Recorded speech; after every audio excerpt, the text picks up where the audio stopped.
নিয়ে চলে এলো একটা দারুণ রেসিপি। প্রথমেই এখানে সমস্ত মশলাগুলোকে একটু হালকা করে ফ্রাই করে নিলাম।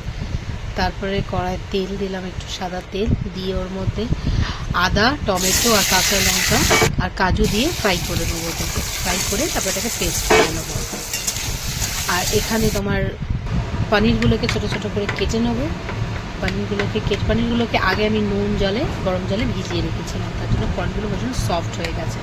তো এখানে চলো পনিরগুলোকে সব কেটে নিয়েছি সুন্দর করে। এবার কড়ায় তেল দেবো, তেলের সাথে একটু ঘি মিক্স করে নেবো, তাহলে খুব ভালো ফ্লেভার আসবে।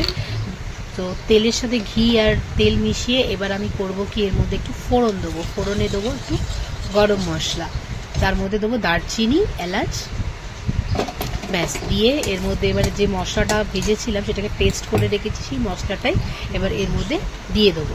দিয়ে এটাকে ভালো করে ফ্রাই করে নেব। তো চলো হয়ে গেল। এবার এই মশলা ধোয়া জলটাই এর মধ্যে দিয়ে দিলাম, দিয়ে এটাকে ভালো করে কষবো। এবার কষতে কষতে আন্দাজ মতো একটু নুন দিয়ে দিলাম স্বাদ মতো, আর দিয়ে দেবো টক দই, ফ্যাটানো টক দইটাকে ভালো করে ফেটিয়ে রেখেছিলাম। এবার আঁচটাকে একদম মিডিয়াম করে স্লো করে দিয়ে ভালো করে নাড়তে হবে। তারপরে দিয়ে দিলাম এর মধ্যে আমি 1 কাপ দুধ, দিলে আরও সুন্দর টেস্ট হবে, জিনিসটার টেক্সচারটাও খুব সুন্দর হবে।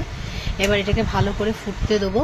দিয়ে দেবো এর মধ্যে স্বাদ মতো চিনি, যে যেরকম মিষ্টি খাও সেরকম চিনি দিয়ে দিয়েছি। এবার তার মধ্যে এটাকে ভালো করে কষে যে মশলাটা বানিয়ে রেখেছিলাম, সিক্রেট মশলাটা, সেটাও দিয়ে দিলাম।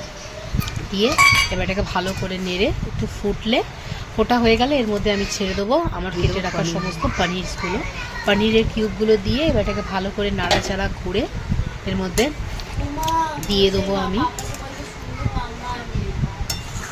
বাটার আর একটু কাসুরি মেথিটা দিয়ে দিলাম। দিয়ে এটাকে ভালো করে ফুটলে এর মধ্যে একটু বাটার দিয়ে এটাকে বন্ধ করে দিয়ে এটাকে সার্ভ করবো। তো দিয়ে দিলাম আবার বাটার, চলে এসছে বাটার দিয়ে দিলাম।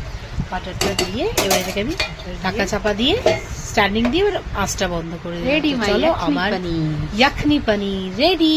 সো কেমন হলো প্লিজ